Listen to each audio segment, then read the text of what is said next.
So let's play with half-star triangles again today, as we are having to do hundreds of these babies to finish this king-size quilt. All right, my friends, and welcome back to Where Wendy Creates.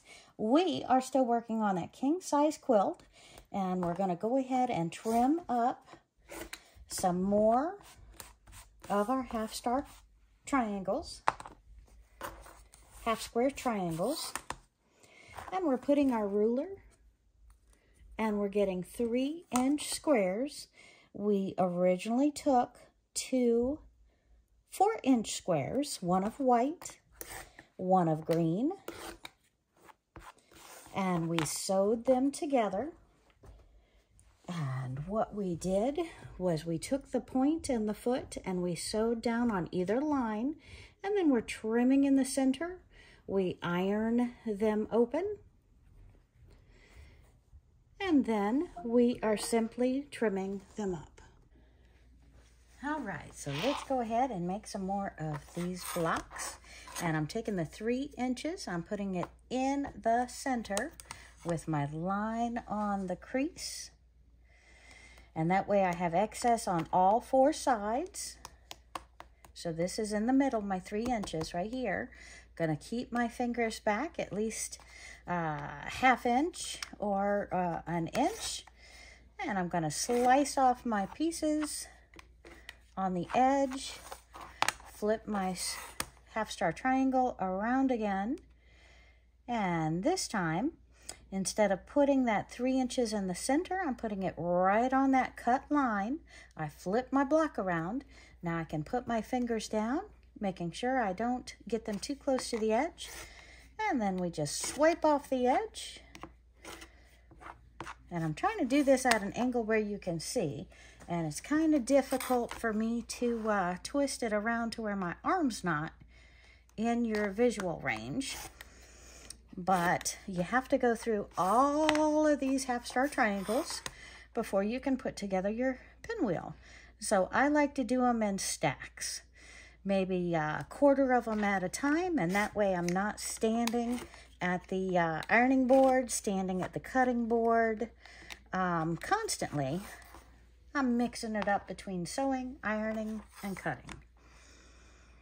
But again, it seems like no matter what step you do, cutting, ironing, or sewing, you're always back at the ironing board.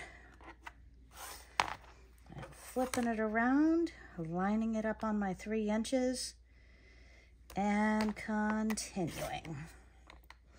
And again, right now I'm doing for the Mexican quilt with the red and the green pinwheels with the focal blocks.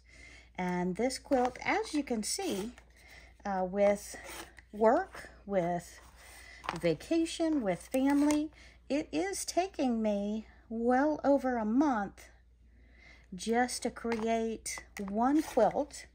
So again, it's kind of hard to bring you lots of videos of different things while you're working on king size quilts. But I hope you are enjoying my presentations. I hope you're learning from the videos. And I would love to see what you're working on. So whether you're crafting, you're sewing, you're writing, you're reading, what are you up to? What's your view out your window? When's the last time you took a vacation? Time for a staycation or a getaway. Just go outside, see some of your neighbor's flowers if you haven't seen them in a while. Maybe there's some beautiful weeds just right down the road in bloom. I can't believe how many flowers are in bloom this late in summer. I guess the kids are back to school, so late summer, early fall. And again, trying to hold my arm around here without getting it in your visual. You're getting more of my hands and arms than of the blocks that I'd love for you to see the whole direction of. But I hope this little bit encourages you to make some half-star triangles, to make some pinwheels, and add to your quilts. if you don't want a quilt for the bed, how about some fancy curtains? What do you think? Thanks, my friends. Have a great day. I'm making half square triangles for my pinwheel.